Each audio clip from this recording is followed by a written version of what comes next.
കൂടോത്തുകാവ് എന്ന ഗ്രാമത്തിലെ പഴയൊരു ജന്മിത്തറവാടാണ് ഇരുളാർമട. ഇപ്പം ആ തറവാട്ടിൽ ആരുമില്ല. ഒരു വയസ്സായ ഒരു അമ്മുമ്മയും സംസാരശേഷി നഷ്ടപ്പെട്ട ഒരു പെൺകുട്ടിയും മാത്രമേ ഉള്ളൂ.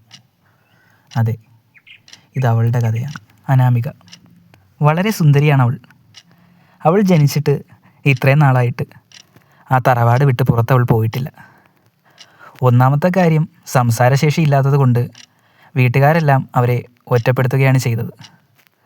പിന്നെ പല ദുരൂഹ സാഹചര്യങ്ങളിൽ അവരെല്ലാം മരണപ്പെടുകയും ഒരു മുത്തശ്ശിയും ഈ പെൺകുട്ടിയും മാത്രമായി ആ വീട്ടിൽ. അവൾക്ക് വീടിൻ്റെ പുറത്തോട്ട് പോകുന്നതിനും വലിയ താല്പര്യമൊന്നുമില്ല. നടുമിറ്റം കഴിഞ്ഞാൽ മുറി, അത് കഴിഞ്ഞാൽ അടുക്കള, അങ്ങനെ ഒരു ജീവിതമാണ് ആ കുട്ടിയുടേത്. അങ്ങനെയിരിക്കെ ഒരു ദിവസം തൻ്റെ മുറിയിലെ ജനൽപ്പാളി തുറന്നു നോക്കിയപ്പോൾ വിജനമായ വഴിയിൽ അവളെ നോക്കിക്കൊണ്ട് ഒരു പയ്യൻ നിൽപ്പുണ്ടായിരുന്നു. ആരാണെന്നറിയില്ല. കുറേ നേരമായി കണ്ണെടുക്കാതെ ഇങ്ങനെ നോക്കിക്കൊണ്ട് നിൽക്കുകയാണ്. പെട്ടെന്ന് ഇവിടുന്ന് ഒരു മഴ പെയ്തു. വെള്ളമകത്തേക്ക് വീഴാതിരിക്കാൻ അവൾ വാതിലടച്ചു. പിറ്റേ ദിവസം രാവിലെയും ഇതേപോലെ ജനാല തുറന്നപ്പോൾ അവൻ പുറത്തുണ്ട്. ആ വിജനമായ വഴിയിൽ അതേ സ്ഥലത്ത് അവളെയും നോക്കി നിൽപ്പുണ്ട്. ഇതുതന്നെ പിന്നെയും പിന്നെയും ആവർത്തിച്ചു. അവർ പരസ്പരം കണ്ണുകൾ കൊണ്ട് പ്രണയിക്കാൻ തുടങ്ങി. അവർ ജനാലകളുടെ അഴിയിലൂടെ അവരുടെ പ്രണയം പങ്കുവച്ചു. അവർ ഒരുപാട് അടുത്തു.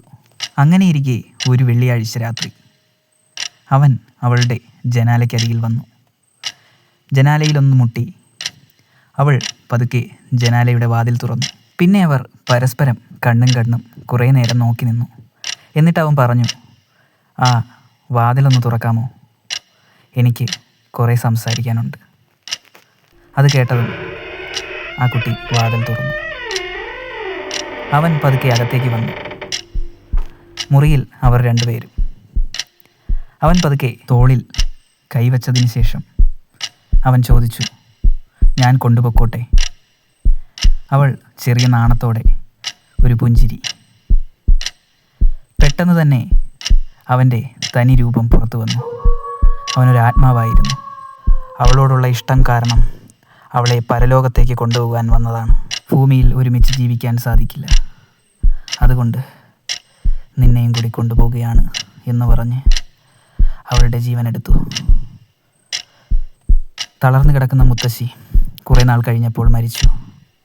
നോക്കാൻ ആരുമില്ലായിരുന്നു. അങ്ങനെ ആ തറവാട്ടിൽ 3 ആത്മാക്കളായി. അതിനുശേഷം സന്ധ്യയായി കഴിഞ്ഞാൽ അതുവഴി ആരും പോവാറില്ല. പക്ഷേ എനിക്ക് ഈ കഥ പോസ്റ്റ് ചെയ്യാൻ പറ്റുമെന്ന് എനിക്ക് തോന്നുന്നില്ല. കാരണം ഞാൻ നിൽക്കുന്നത് ആ തറവാടിന് മുന്നിലാണ്. എന്തും സംഭവിക്കാം.